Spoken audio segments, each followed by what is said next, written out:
Hey, you out there. Welcome to Caching in the Northwest. You know, this is the podcast from the birthplace of geocaching right here in the great Pacific Northwest. Now, it's Thursday at 9 p.m. Pacific. They call me Chris of the Northwest. And we're going to talk about geocaches and geocachers from here and all around the globe. So while you're picking up after the dog on its walk, we'll be caching in the Northwest.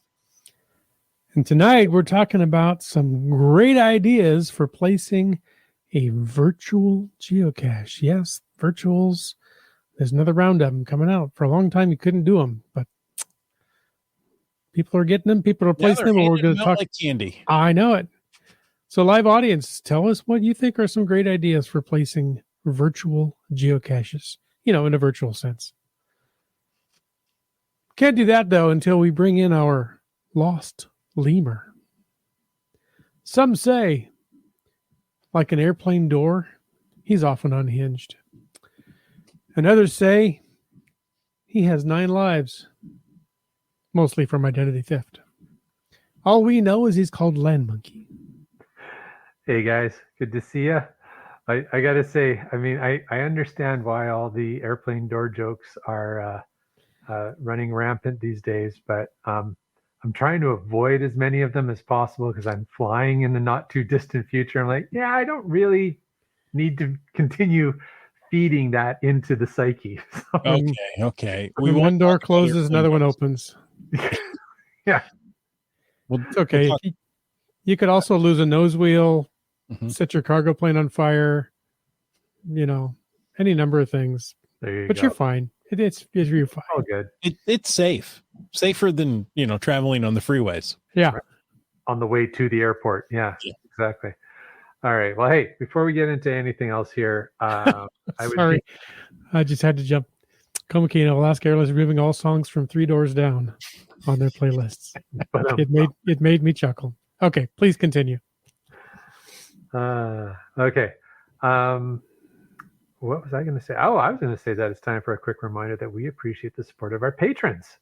All of you folks who help to keep this podcast coming each and every week. And, a special thanks out to our corporate Denali level patrons. That would be Landsharks, LANDSHARKZ.ca, one of our corporate Denali level sponsors. Hey, did you know Landsharks still has a limited number of those holiday trackables? So any orders, $25 Canadian and up, you'll get one. So, you can still score some of those. That's a special message just in from our friends at Landsharks. Very cool. Like it. Yeah. And also our other corporate Denali level sponsor, well, that would be Gold Country Geotourism. Visit exploregoldcountry.com, learn about the geotours, learn about the region. Don't forget to download the app. Find it all at exploregoldcountry.com. And folks, if you want to know more about supporting this here podcast, well, we encourage you to go and click on that Patreon link on the cachingnw.com website. Now, I know we were done with the jokes, but Doramore did a good one. As soon as they make the boarding announcement, I make a bolt for the door. That's good. That's good. Land Monkey, if you are booking a flight, you can book C26A. You'll have the whole row to yourself. Right? Yeah. Yeah, now I have to go back and look and where am I sitting on these planes? Again, it's only one model of plane. Right. It really comes down to maintenance, I believe, more than, a flaw in the aircraft, because these aircraft have flown many, many miles. Anyway, speaking of many, many miles, we get many, many miles out of the glow. Do. Some have asked, what is a glow? They have asked that. Yes, do you have an answer? And some will even pop it up in the chat here in just a moment. Oh, okay. So we're waiting? Is that? Well, I usually do. Here it is. See, what is a glow? There you go. Now you can proceed. Okay. The glow is the geocaching log of the week. Thank you for making this interactive. This makes it a lot more fun, at least for me. Yeah. I don't know if you guys enjoy it, and perhaps this bit is getting old. However, I still like it. And at the end of the day, you've kind of got control here. So That's right. Oh, good. You're driving the ship here, Bubby. Oh, man. As long as I'm somewhat entertained, we'll keep this going. Hey, the glow is the geocaching log of the week. So whether you read it or whether you wrote it, we want to hear it because great logs simply make geocaching better. Send an email or a recording. We really like those recordings to feedback@cachingandw.com. You know what? If you don't have time to make a recording, basically pressing one button on your smartphone, that's okay. Press a bunch more, like 10, not 9 more, 10 total. Call into 253-693-TFTC and show us just how you glow. That's right. So this week's glow, well, it comes to us from Little Bull. Submitted a glow for Moo Girl and Nikki 54's adventure at GC4 Quebec Papa Delta 9. I thought we were done with the plain jokes. The log says, out with Nikki 54 on our multi-day quest to grab the entire BMGR swag GeoArt installation. So all kind of acronyms thrown at you already. So swag, of course, is a something we all got, or something we all scientific wild ass guess, or I think it's the Southwest area geocachers in this Oregon? case it is, yes. So I looked it up, a few of them. There's some good ones in there. There's some ones that I'm not going to repeat, but as with most acronyms, you can go where you want with that. The other one in there that you may not know is BMGR. Well, that's the Barry M. Goldwater Range. It's a military range down there, and you need a special permit to go out onto the BMGR to do any activities out there. I did a little homework, don't you know? Nice. Wow, So very impressive. I know. Isn't Barry M. Goldwater a film producer back in the 80s? Sure. Okay. Let's go with that. I think On it's a more certain TV show. So yeah, and the swag that they're talking about, well, it looks kind of like that. There's a whole bunch. There's a star and a S and an asterisk and a W and an asterisk, kind of like the old MASH logo. Anyway, It's the BMGR swag GeoArt installation. This, he says, is day 3, he or she, when we focus on collecting the entire set of caches in the Big W. Oh, now I understand the Big W. Yeah, Right. Yeah. Not to be confused with It's a Mad, Mad, Mad, Mad World Big W. That's an entirely different Big W. This one's on the BMGR. It says, big adventure at the end of the day as we were hiking back to our vehicles. A helicopter flew over us from behind, and then we were approached by 3 trucks and a quad, all belonging to the U.S. Border Patrol. Supposedly, we had shown up on a scan as 2 individuals with backpacks headed north from the border. 2 of the truck occupants stopped and had a nice, respectful talk with us. We told them we had our BMGR permits and explained that we were geocachers, and they readily said we were okay. They were familiar with geocaching and geocachers. We asked if they'd be so kind as to drive us back to our vehicles, and they said yes. Oh. They were also fine with us taking pictures of their vehicles with us in the back seats, and one with both of us posing. Exciting end to our caching adventure today. So there they are with the U.S. Border Patrol trucks. Wow. How about that for a little extra flavor to your glow? That's That one is way to end exciting. your W. Yeah. Yeah. So that was fun. That is fun. And thank you so much. There you go. Barry Goldwater's the governor and was a presidential candidate. There you go. Thank you very much to Lil and for sending that in.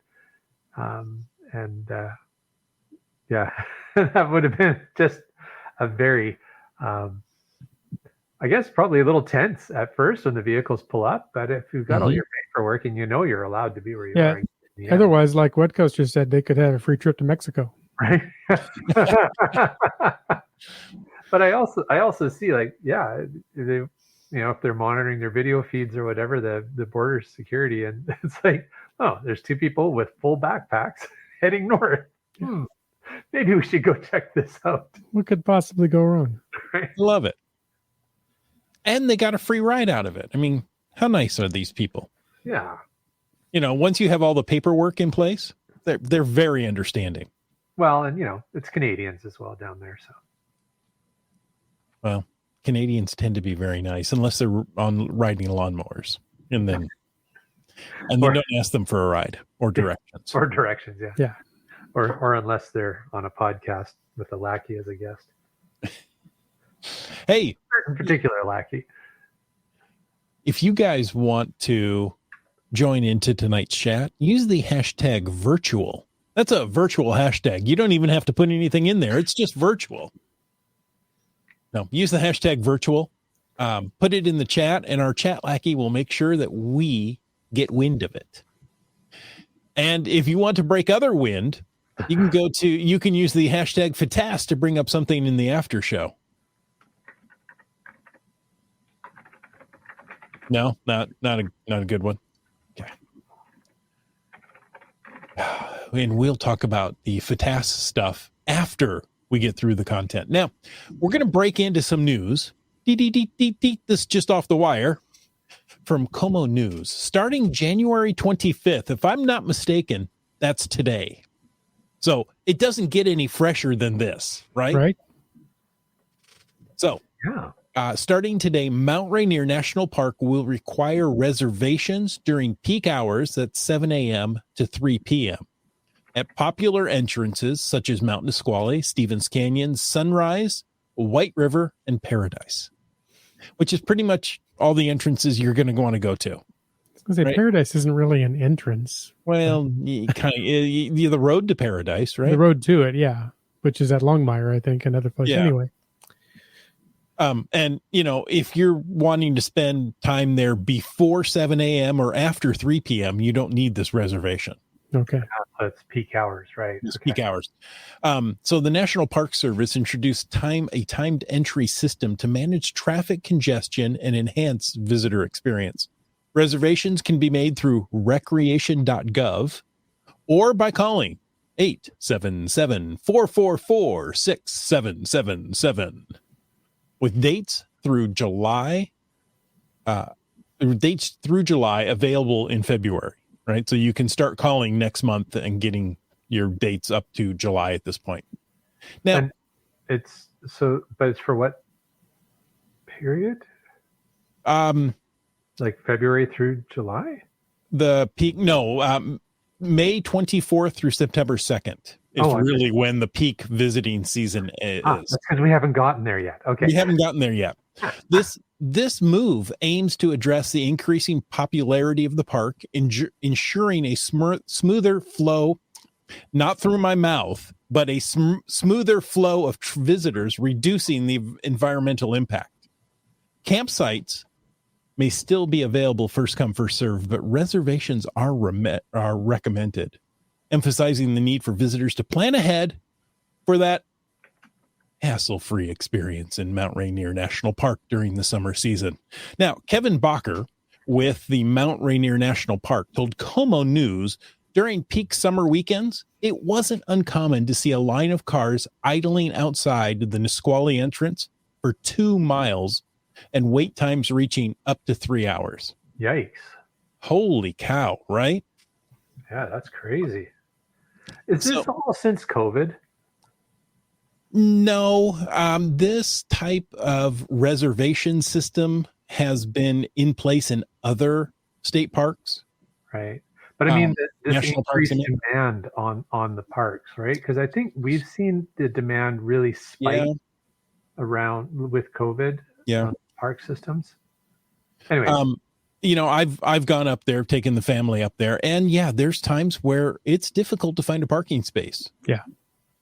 So the whole idea isn't intended to reduce the number of people visiting the park, but just to spread them out a little bit more and encourage people to visit earlier in the morning and later in the afternoon, and not all right there in the middle of the day. There you go. Bacher says, I think people are worried this is not going to be able to get them into the park. They're worried that they're going to be shut out of the park. And we've really tried to structure this in a way that is not the case. So, the idea is, let's make it more, you can get up there quickly, get into the park, find parking space and enjoy it, right? Rather than sitting, 2 miles outside the park for a couple of hours as you slowly inch forward. And then once you get into the park, trying to find a space to park so you can go enjoy the rest of it. By the time that's all over, the sun's set and it's time to go home. Yeah, exactly. So the way I interpret all of the different dates that you mentioned, this policy goes into effect today. Right. It affects dates from May 24th to September 2nd, and you can start making those reservations in February up through July. So if you want to make an appointment in August or September, you have to wait. They're not going to release all the dates at once. Right. It's going to be staggered through the summer. Which makes sense. Yeah. Wow. I could be totally wrong, but that's how I interpret what you said. Thank you. Why don't I just have you read it from now on? Because I did the glow. This was your turn. Oh yeah. Sorry. We'll have an entire Wits End podcast coming up soon. Where everything will just come out so smooth. Oh, please no. Speaking of smooth, it's now Land Monkey's turn. Well, you know what? Speaking of smooth things, we are going to smoothly transition into giving you guys a little bit of a surprise here. We are really excited. We are partnering with a couple of different organizations. Exactly that kind of surprise. Well played, Chris. To get some prizes out to you listeners. We're going to have a prize from Tony's Coffee. We're going to have a prize from Land Sharks. And the contest is going to start and run for the month of February. So it's going to start February 1st and run till the 29th. Look at that. We gave you guys an extra day. So no complaints, all right? We've been waiting 4 years to run this contest just to give you that extra time. Yeah. So anyways, we're really excited. We're not going to tell you anything else about it other than those are the prize sponsors. And if you want to find out more, tune in next podcast when we'll tell you more. You've got to tune in next week. Yeah, that'll be February the 1st. Mm-hmm. That's right. Exciting. Up to February the 29th. That's right. And one of the prizes is coffee. Which, you may need because you need to get to Mount Rainier, before 7 a.m. And it's a somewhat long drive, no matter where you are. The mountain is not close to anybody. Isn't it technically always before 7 a.m.? I mean, right now it's before 7 a.m. tomorrow. That's true. So if we left now, we could get to the mountain before 7 a.m. and enjoy all the time up there we want. Perhaps, yeah. Sure. Let's go. Okay. While you're planning that trip, we're going to talk a little bit about virtual caches. We're up to Virtual Rewards 4.0.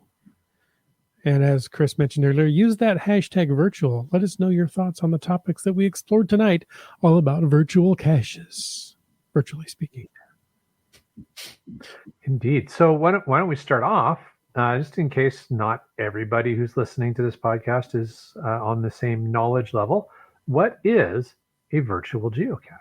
That's when you wear those goggles, right? And then you're like, your family all makes fun of you as you wave frantically at things, break the TV and all the things I see on. Trip and fall over, yeah.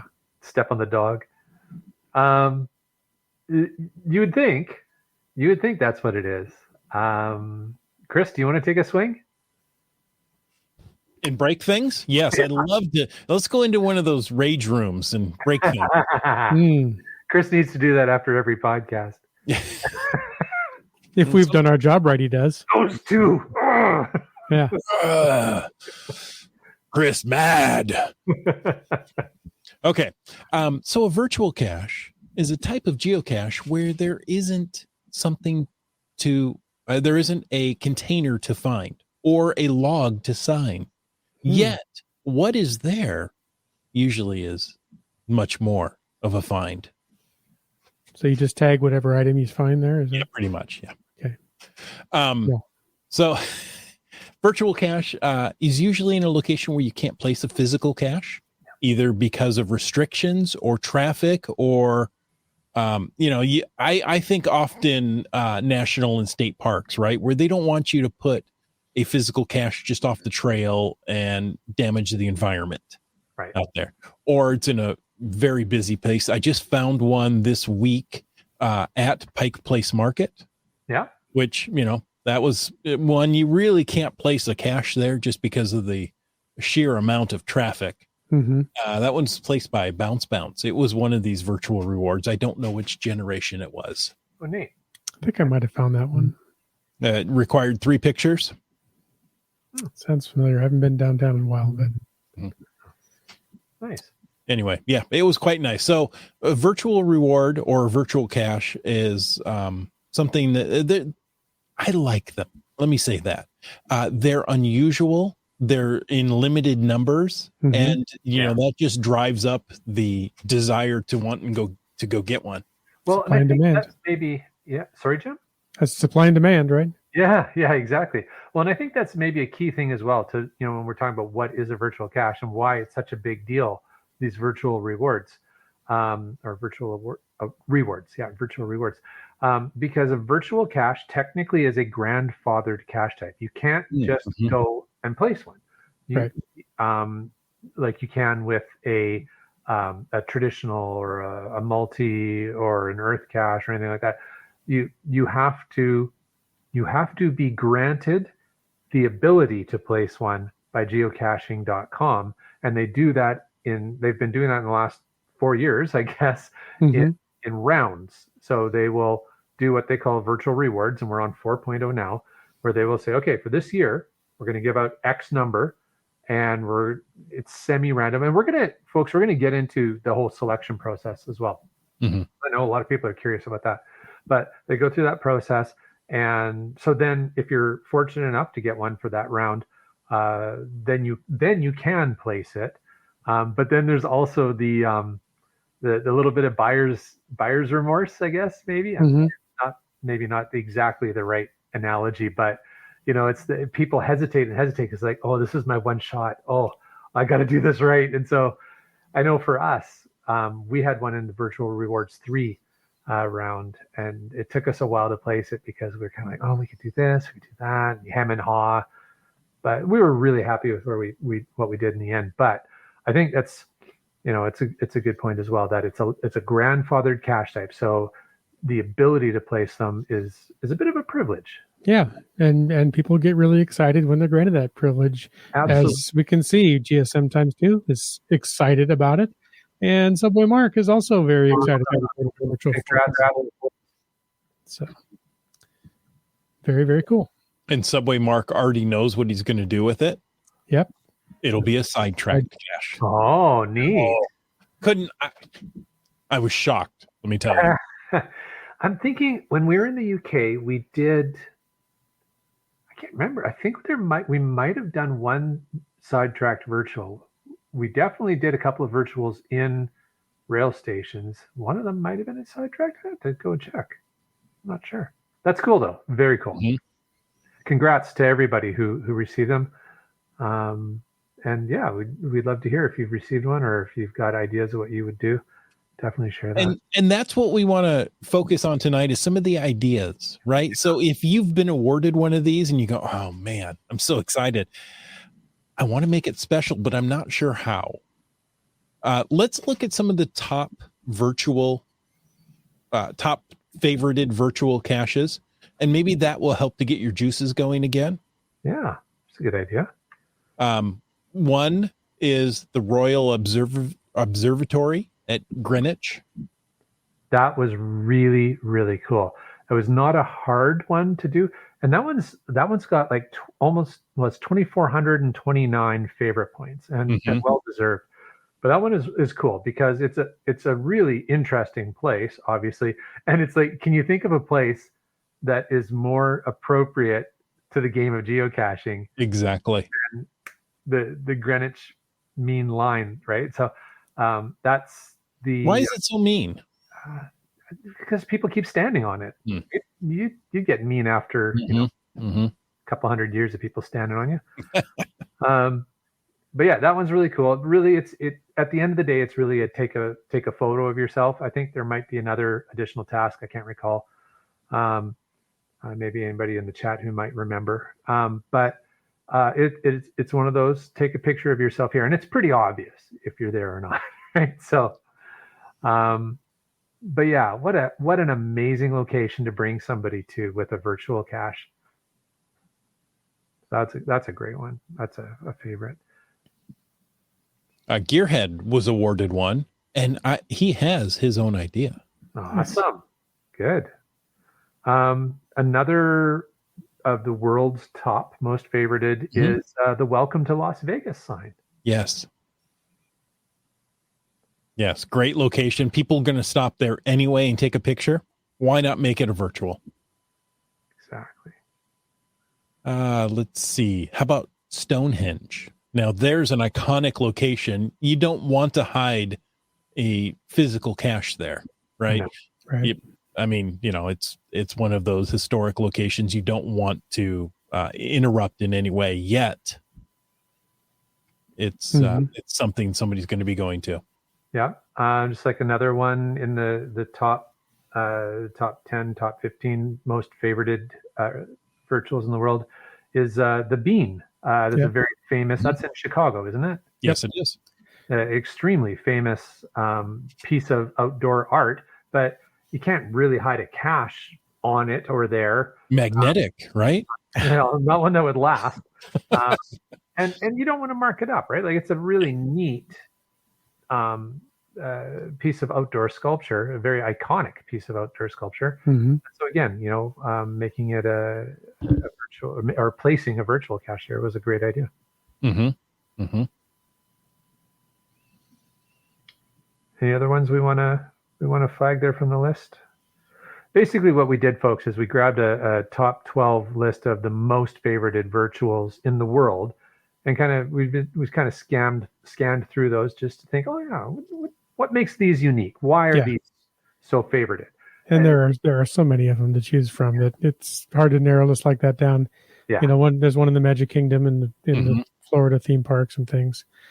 But here we are caching in the Northwest. I'm sure there are some memorable virtual caches right here in the Pacific Northwest, right? Indeed. Yeah, quite a few. Washington and BC for sure. Yeah. Right off the top is a couple of sites in Seattle that I know very well. The Cary Viewpoint Park.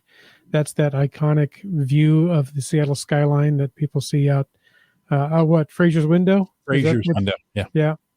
But almost every time that you see a national sports event, football, hockey, baseball, whatever, the news crew typically grabs a shot from there for the commercial bump coming back from break kind of thing. It's just the view that most people associate with Seattle.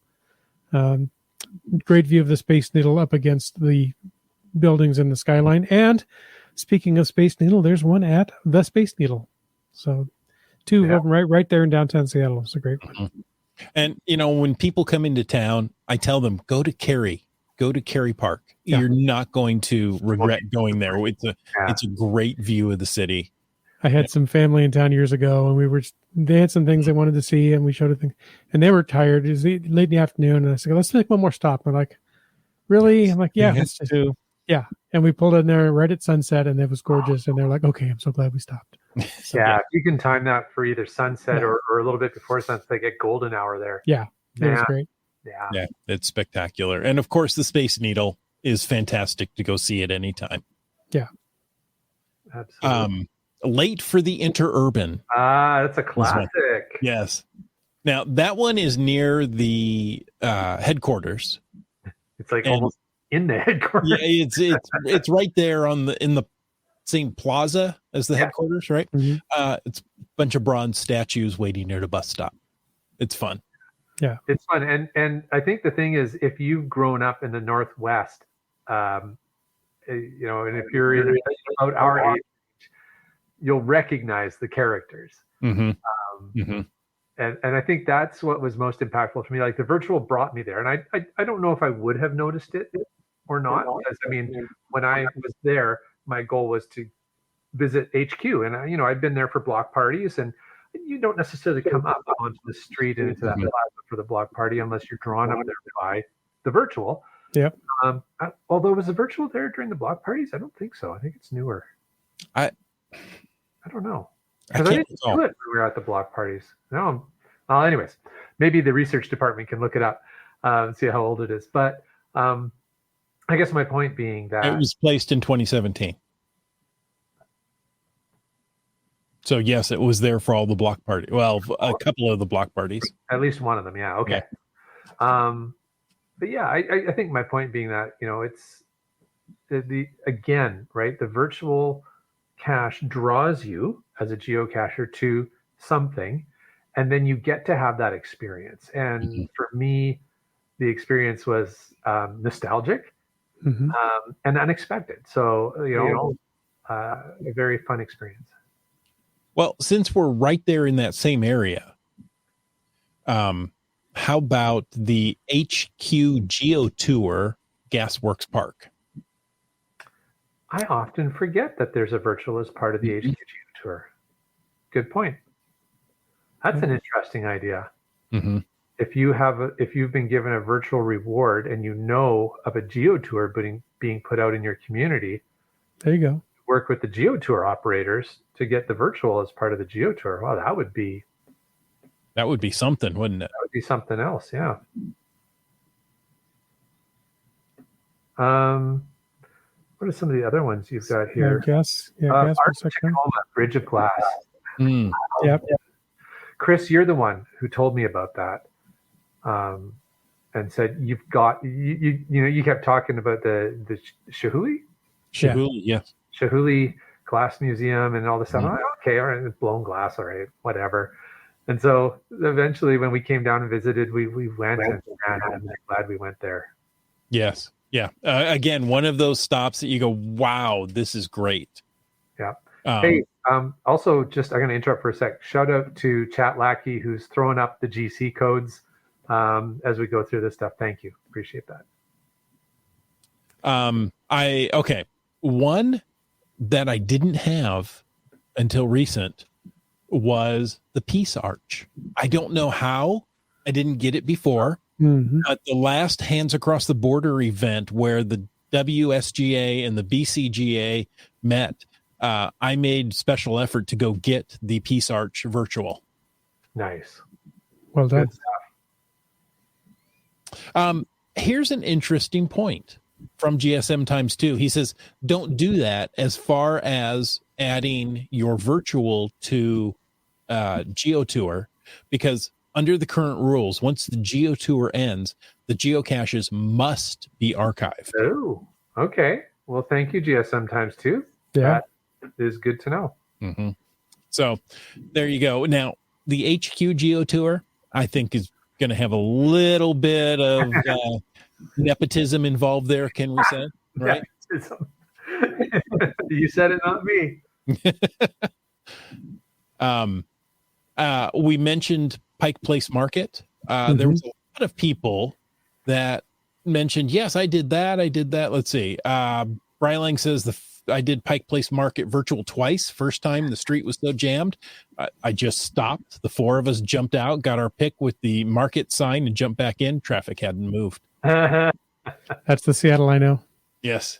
The second time was with a different group, and the requirements had changed to 3 pictures. So you got to get a picture with the market sign, with the original Starbucks, some sign or a window, and the gum wall. You don't have to touch the gum wall. You just have to get a picture with it.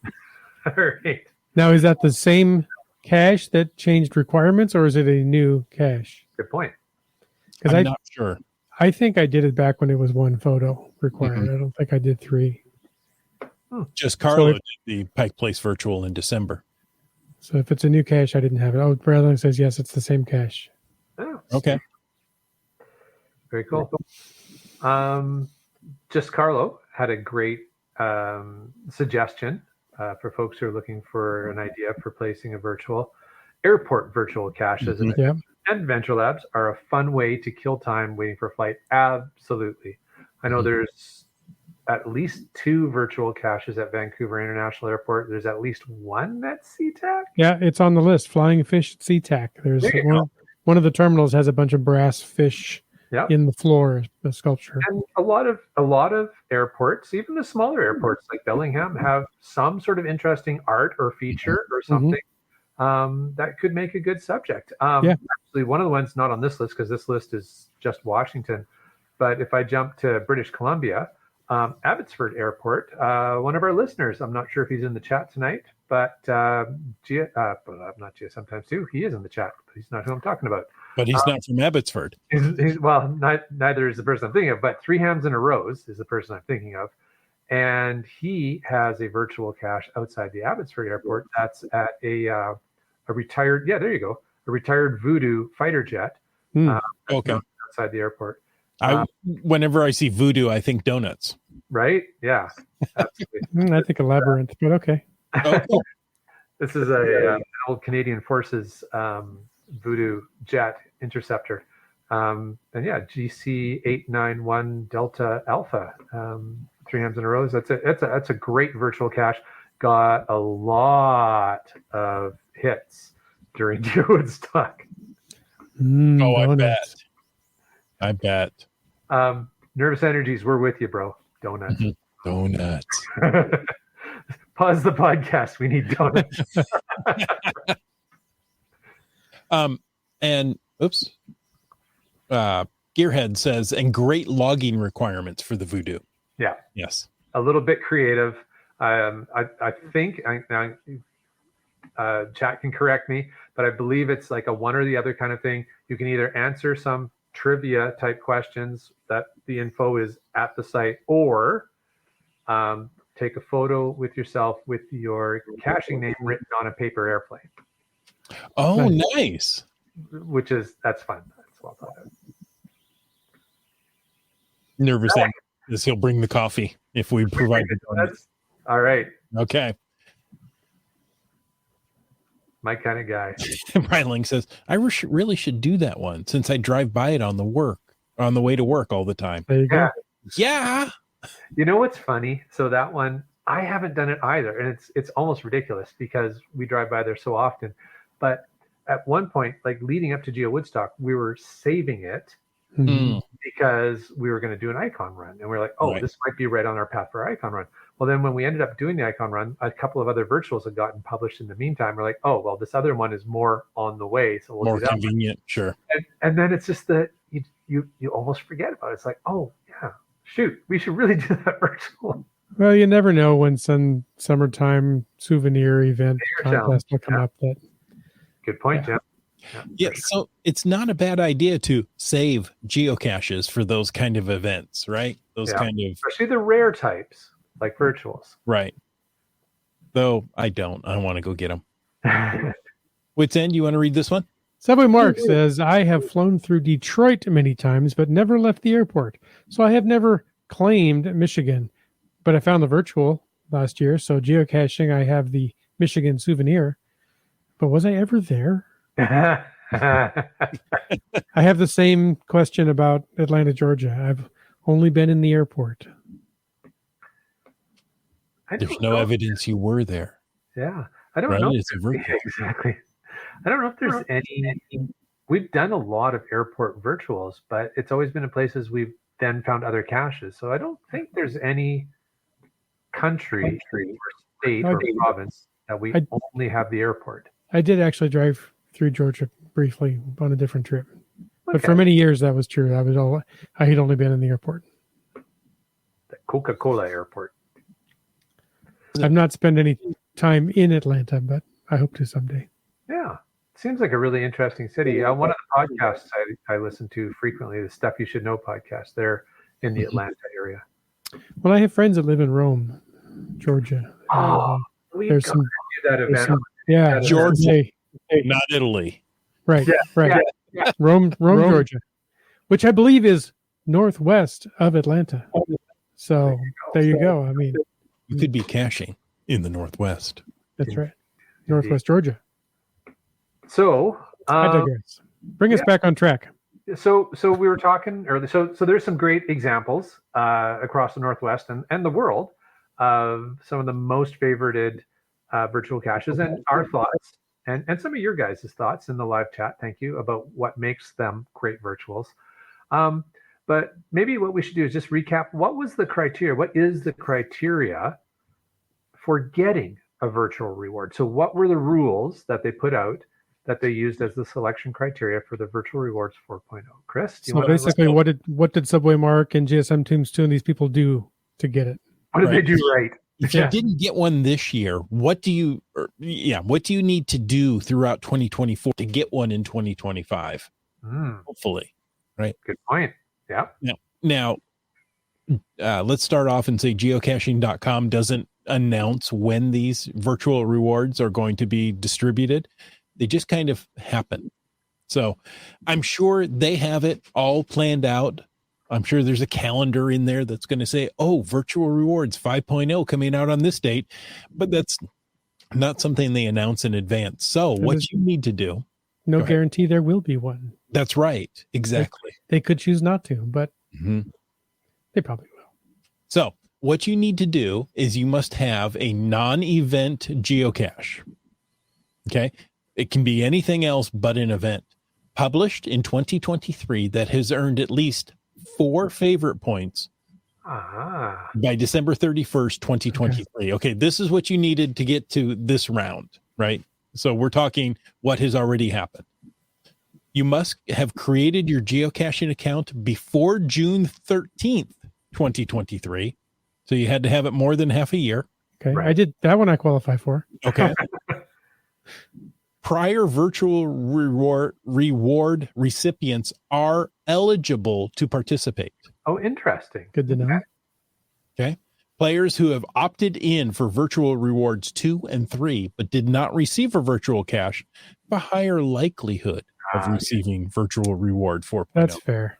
So if you got a 2 or 3, you can try for a 4, but your odds are pretty slim you're going to get it because they're going to prioritize, or, I don't know how random this was, but if it was some sort of random algorithm, they would have given more points, I guess, to the other folks.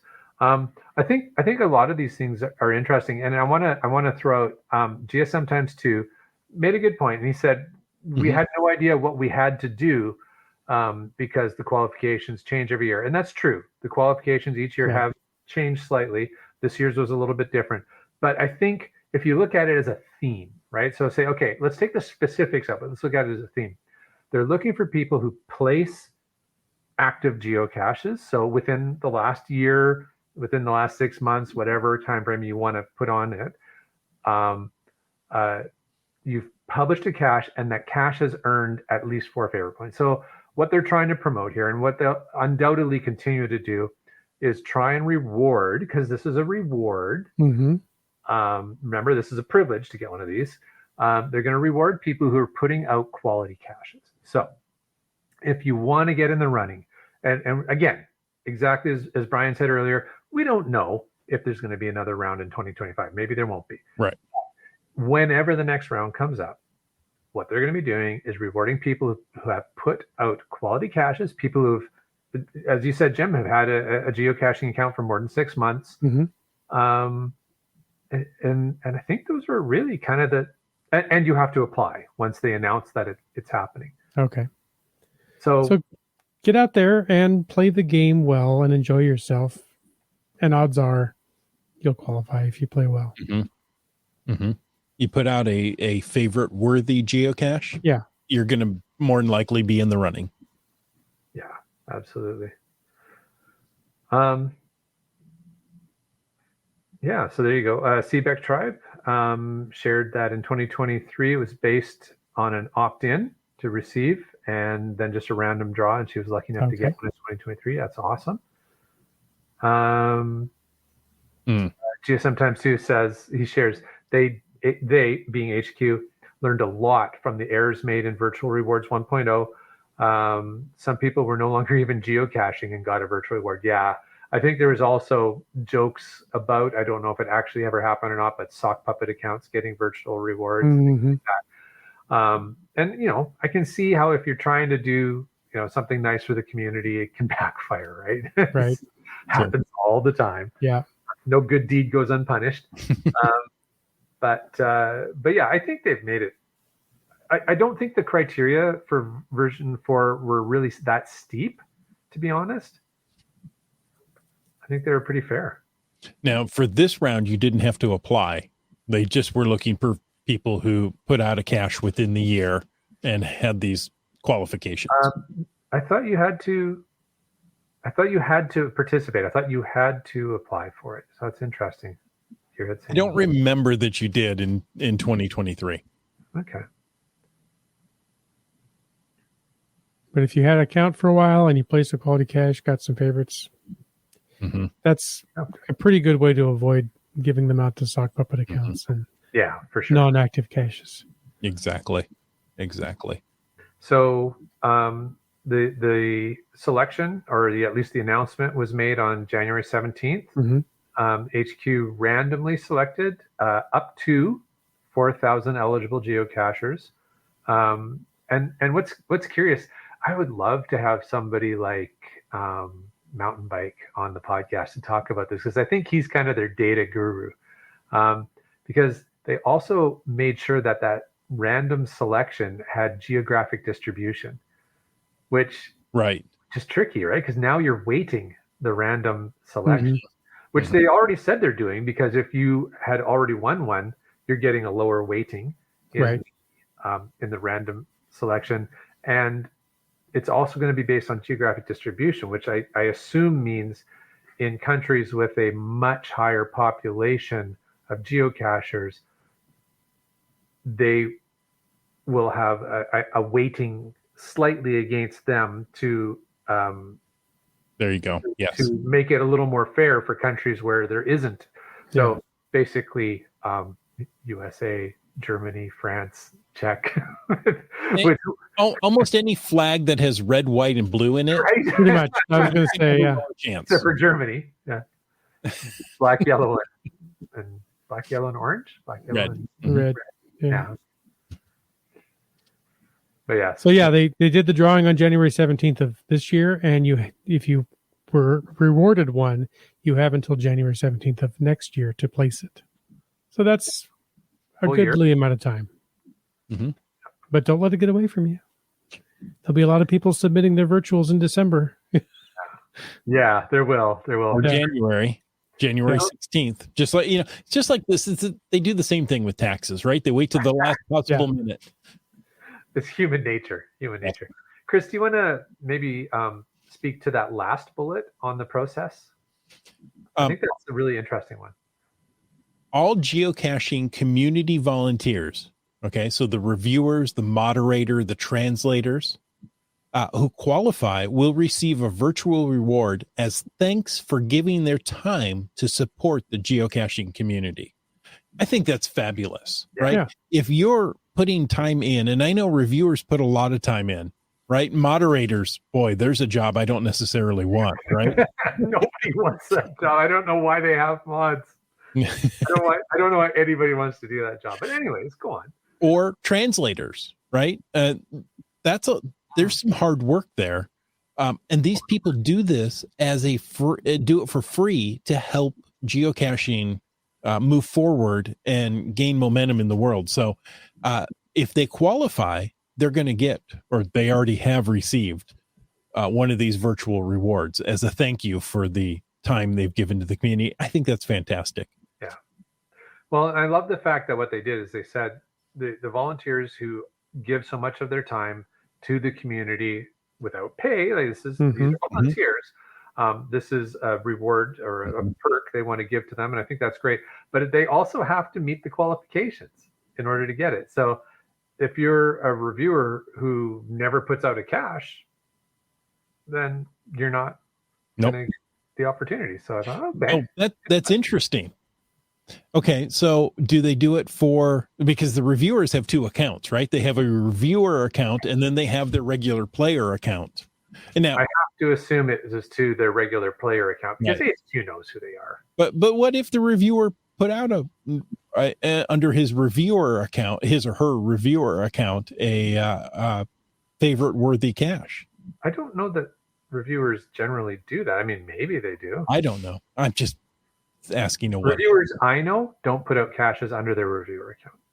Reviewers I know I don't think go caching. No. Funny. Here, this is from GSM Times 2, and he's giving us an idea of this weighting. Okay. Oddly, the San Francisco Bay Area got 20 virtual rewards in 4.0. Only 20 In 3.0, were awarded to all of California. Wow. Well, I guess the folks who work at Google figured out the algorithm and Yeah, got what we got. that's Google though. Aren't they in the Bay Area? No. Yeah, they're everywhere. Yeah. Have Anyway, you used their maps? They're everywhere. I think that but to GSM times 2 point, yeah, it is kind of weird that happened, but sometimes that's just data, right? That's just random sometimes works that way, right? Like I think it illustrates that, it might feel a little unfair to some people, but then next time around, they might get none. So there's probably also a pretty high population of geocachers in that area, I would suspect. I would imagine, yeah. It's a fairly population dense area, so. Right. Link says, for the most part, the reviewers keep their player and reviewer accounts separate. There are a few longtime reviewers who predate this separation and play on their reviewer account. I know. I was just curious, though. Yeah, no, it's a good question. It's good to know. All right. Next thing, Jim, if you want to read this, and I noticed a ways back somebody made a comment in the chat about it as well. But Jim, if you want to grab this next thing. So yeah, I saw that there are now virtual caches at each of the 6 Pacific Northwest trolls. So that's 10 Adventure Lab stops and a virtual cache for each of the trolls. That's pretty cool. I can't remember who commented on that now. I don't see it flagged, but yeah. So it was kind of funny because when they announced the rewards and that they were all distributed, and everybody who got one was all excited on Facebook, and then somebody made a comment about the trolls. I went, what? So I went and took a look. I'm like, oh man, I've just visited 5 out of the 6. And now and I was like, oh well, I guess there's an excuse to go back. It was funny because Mrs. Land Monkey's response to that was a little more disappointed than mine. Like, are you? We were just there. But sometimes that's the way it just goes. It was GSM times 2. Thank you, GSM times 2. Yeah, HQ awarded those and for each of the trolls. And again, I think it's great because those are such remarkable and amazing places to visit. And as somebody else said, they're not going to last forever. They are made to biodegrade. The trolls are? The trolls are, yeah. They're made out of recycled wood. And I don't actually know. The only troll I know is the one under the Fremont Bridge there, and that's concrete with a Volkswagen. So for maybe somebody else out there like me that doesn't know, what are these trolls that you speak of? So there's a Norwegian sculptor who's actually been doing this kind of art all around the world, but he was commissioned to build 6 of these in the Northwest. Most of them are in the general Seattle area. 2 are in Seattle. One is on Bainbridge Island. One is on Vashon, an island you're familiar with, Jim. Yeah. And there we go. And then, that one there on the screen right now, that's the one down near Portland. So there's 1 in Oregon and 5. In Issaquah. Issaquah is where the 6th one is. But they're fascinating and great. That's a great looking. Yeah, they're huge. Like they're 15 feet tall. Like they're really big. That one reminds me of a Maurice Sendak. Right? And they have that vibe for sure. So Thomas Dambo is the artist who sculpted these, and they're all made out of recycled wood, which is one of the things. We went a month or so ago, we went and visited a bunch of them, and we met up with a friend of the show, Komakino. Yeah, he even commented. We found one in Seattle together in Ballard. We went and did that one together. Had a lot of fun. And it's funny because you get up close to them, and they have that cedar smell. Oh, sure. Because they're made out of recycled cedar, right? So like, I guess old pallets and things like that. So it's really neat. Like you get up close to them and it just has that nice smell. That's cool. Whoever thought trolls smelled so good, right? Yeah. Now that I see some of those pictures, they do look familiar, but I had forgotten. They were in the news and the media Yeah. for quite a while, and then I think it's kind of faded out. But yeah, there you go. So there's the 6 in the Northwest, and they tell a story between the 6 of them. So there's kind of like a trail you can do that tells the story. The final one is on Bainbridge. No, Vashon. The final one's on Vashon. Right. Portland, Bainbridge Island, West Seattle, Issaquah, Ballard, and Vashon. There you go. And I think my 2 favorites, well, I don't know, it's hard to say, but the West Seattle one was amazing. And it's right out at the waterfront, and it's playing a flute. And the story is it's supposed to be calling to the killer whales, to the orcas. Okay. Really neat. Nervous Energy says, generally some of the coolest sculptures he's ever seen. Well worth the drive. It is. It's well worth getting out there, getting 10 Adventure Lab stops and a virtual cache, right? As well as whatever caches are around them. Heather says she arrived in Everett today, hoping to do the Troll and Ballard this weekend. Awesome. You'll enjoy it. And a couple of these, they're all placed in areas that have some sort of relevance to the Nordic culture in the Pacific Northwest. And the Ballard one and the one near Portland are both at very interesting, very nice cultural centers, Norwegian cultural centers. So that's pretty cool. When I think of Nordic culture, I think of Ballard. Do you? I didn't. I learned. Yeah, sure, you betcha. Okay. Starcacher says the Toledo area cachers did not expect to get any of these virtual rewards. Because of the geographic area criteria, we have 3 reviewers within 30 miles that have gotten virtuals in the past rounds, but 3 got one, including me. Well, congrats, Starcacher. Starcacher, I didn't know you were a reviewer. So, is that what he's saying? Well, that's kind of what I got, right? So you're reading that? Okay. I read that slightly different, but there you go. Yeah, I just read it as 3 cachers, but it could have been. Maybe he is. Maybe. We'll find out soon. I have a hunch. I think we're just going to make up a story that he is a reviewer. Yeah, exactly. He's He's reviewed something in life. Until we're informed differently. Yeah. And even if we are, we'll just keep We'll going. just protest it anyway. See, he just says they're a reviewer. I don't believe him. There's not a reviewer, but I don't read that first part. I just read a reviewer. So anyway. Well, if he really was a reviewer, he'd have a different reviewer name anyway. So Starcacher is not a reviewer. I see where you're going there. All right. Okay. I think he's shaking his fist at the screen right now. We just outed him, didn't we? So guys, we're having a lot of fun. We're almost at time. But I think maybe what would be important to help everybody is one last thing is if we can kind of run quickly through the guidelines for placing a virtual cache. So we talked about the selection criteria. So how do you get this privilege? But once you have the privilege, what things do you need to keep in mind when you choose a location and you decide to submit it for review? First off is permission.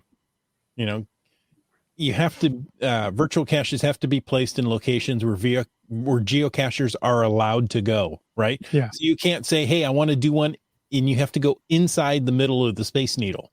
Well, it's not allowed. Yeah, right in the hot spring in Yellowstone. You can't go there. Middle of the freeway. Yeah. A lot of times in life, I say it's easier to get forgiveness than permission, but not in this instance. You need to get permission to go there. How about proximity, Jim? Interestingly enough, I was going to say they do not have proximity restrictions. So when you place an ordinary cache, you have to maintain a certain distance.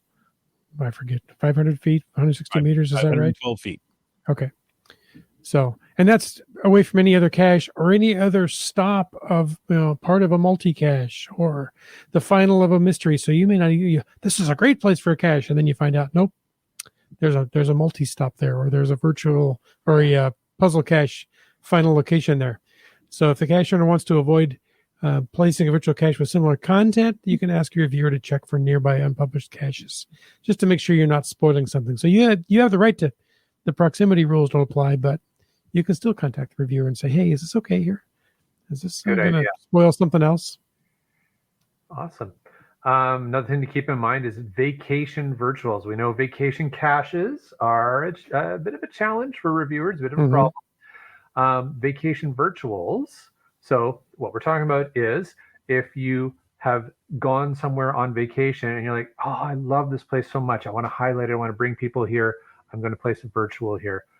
The cache owner must have visited the location themselves and any additional waypoints in the previous 2 months before submitting the virtual cache for publication.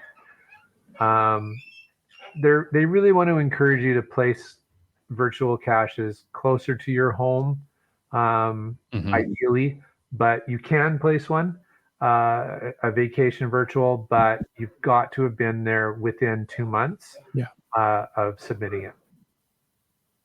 And also, when we talk about the cache page, text and logging tasks must be submitted in an official language of the location or English. Additional languages are encouraged, but the local language is must be listed first. So if this is in France, it must be in French. On Vulcan? Exactly. It has to be in Vulcan. If it's on Praxis, it needs to be in Klingon. Yeah. So there you go. Acceptable logging tasks. So this is a good thing to keep in mind. The purpose is to show the geocacher was at the location. Really, that's what you're trying to do is, we're all trying to reduce armchairing, but probably never get it 100%. Anything other than illustrating the geocacher was at the location should be optional. What they consider some acceptable logging tasks, questions that can only be answered by visiting the location, so reading information off a plaque, things like that. Tasks for the finder to fulfill at the location. For example, find the statue at the posted coordinates and post a picture on the north side of the statue. Things like that, right? Very specific. Yeah. Likely people haven't done those things on their holiday snaps. Photos of the geocacher at the location, but remember, a face cannot be required in the photo. That's part of the privacy legislation HQ needs to adhere to. That's a voluntary thing. Another good option, though, as an acceptable logging task is photos of a personal item at the location. A trackable, a piece of paper with the geocacher's username is always a good one. So stuff like that. People use a GPS. Yeah. Something. Yep. But, most people are using their phone. It's hard to take a picture of the phone with the phone. Yeah. And the waypoints. Virtual caches can have additional virtual waypoints. Every waypoint must be visited to log the cache, and that has to be on the cache page. Now, physical waypoints are not allowed, and the posted coordinates cannot be bogus coordinates. Like a mystery cache or puzzle cache or something. Right. Gotcha. Okay. Right. Great stuff. Cool. GSM times 2, he has a FATAS. It says, since it didn't come up during the show, what makes a good virtual location and a good virtual experience? Absolutely. We wanted to get to that. We've kind of run out of time. Yeah. We may even just need to do a second podcast on ideas for quality virtual caches. But we wanted to make sure people just at least understood what we were talking about and the guidelines and the rules that are in play, because I think that helps you to make sure that you can get your virtual out with the least amount of resistance. And what makes for a good virtual location is something that's important to you, right? It really, that's what I feel. If it's important to you, it's going to be important to others. Yeah. So go to a spot that you go, wow, this is one of my favorite spots. I like to come here because X, Y, and Z. Chris, the Dairy Queen, where I had my first date. Yep, exactly. That was a virtual location. Yeah, it could be. Same place you have that waymark. Yeah. Yeah. And you saw where I was going. And a good virtual experience, I think it's more than taking a picture or posting, hey, I was here. Find something unique about that location that you can't Google, that you can't, search for. Yeah. Something that is going to make it, wow, I didn't notice that. Or try and make the logging task something a little bit creative. I Even like the paper airplane idea. right? That was fun. Yeah. Mhm. Something a little bit creative, a little bit different. That isn't like ramping the difficulty up to something ridiculous. Yeah. Right. You mentioned the vacation virtuals. Yes. They discourage this. Really, bring somebody close to your home, to your local area, because the one thing that we still mention there is maintenance. You may think, well, there's no container, there's no logbook, there's still maintenance, because sometimes things change. They change the plaque at a location, or there's construction and things move or whatever. So it's helpful if you live near or frequently visit the location that you are placing a virtual, because you are still responsible for deleting inappropriate or phony logs and updating your cache page if the thing, the description or something changes. Or if there's construction and you can no longer get to it. Whatever. Very cool. Fantastic. One more. Gearhead says there is or was a mammoth made of driftwood in BC. You would need a boat or kayak to get to it. That was going to be my virtual, but I have pivoted. Pivot. I've been to that one, Chris. You were with us when I went there. You just didn't hike up the hill to it. That's right. That's when you tried to kill me. That was when we tried to kill you. Obviously didn't work. We're not very good at it. Sorry. Hey, folks, thank you so much for all of you who don't try to kill me on every other hike that we go on. But thank you for taking the time to listen to this episode of Caching in the Northwest. Absolutely. We want to take a moment to thank Land Sharks and Gold Country Geotourism, our corporate Denali level sponsors. LANDSHARKZ.ca is the outdoor adventure and geocaching store. Check them out online. And remember, they're shipping those online orders daily. And for absolutely amazing geocaching adventures, check out exploregoldcountry.com and don't forget to download the app.